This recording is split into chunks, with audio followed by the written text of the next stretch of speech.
जोधपुर नाम के एक गांव में ठाकुर साहब और उनका परिवार रहता था। ठाकुर साहब की गांव में बड़ी इज्जत थी। लोग उनका काफी सम्मान करते थे। बस कभी कभी उनका गुस्सा कंट्रोल में नहीं आता था। उनकी एक 20 वर्षीय लड़की थी जिसका नाम रिया था। रिया काफी सुंदर लड़की थी। ठाकुर साहब अपनी बेटी को बचपन से ही गाँव में जाने नहीं देते थे और न ही गाँव के किसी बच्चे के साथ खेलने देते थे। रिया का बचपन से ही कोई दोस्त ना था। अब वह बड़ी हो गई थी। वही ठाकुर साहब ने कुछ महीने से एक 20 वर्षीय गाँव के लड़के रोहन को घर के काम काज कराने के लिए रखा था। रोहन एक भोला भाला व सीधा प्रकृति का लड़का था। कुछ दिन बीत जाने के बाद एक दिन रिया ने रोहन से कहा, रोहन यहाँ आओ। जी मालकिन। तुम मुझे हमेशा मालकिन जी क्यों कहते हो? मेरा नाम रिया है। आज से तुम मुझे रिया कहकर बुलाओगे। इसी तरह दिन बीतते गए। दोनों एक दूसरे से काफी मित्रता पूर्वक व्यवहार और हंसी मजाक करते थे और दोनों में गहरा लगाव हो गया। एक बार 3 दिन लगातार रोहन ठाकुर साहब के यहाँ काम करने नहीं आया। रिया बहुत परेशान रहने लगी। उसने अपने पापा से जाकर पूछा,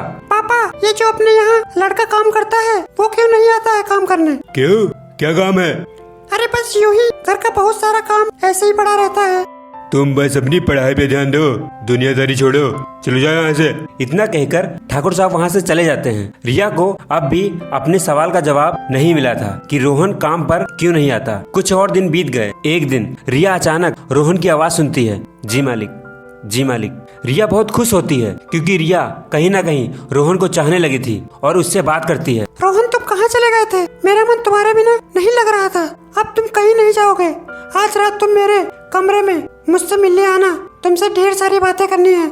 जब रात होती है तब रोहन रिया के कमरे में पहुंच जाता है और दोनों एक दूसरे से प्रेम की बातें करते करते इतने नजदीक आ जाते हैं और एक दूसरे से वह सब कुछ करते हैं जो एक पति और पत्नी के बीच में होता है। सुबह हो जाती है।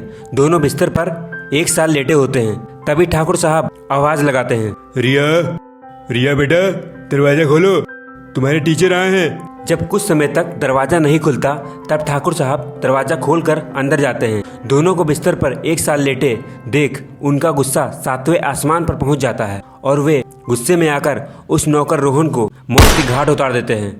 तो गाइस, आपके अनुसार रोहन की मौत का कारण कौन है और किसकी गलती है? रिया की, ठाकुर साहब की, प्यार करने की या खुद रोहन की?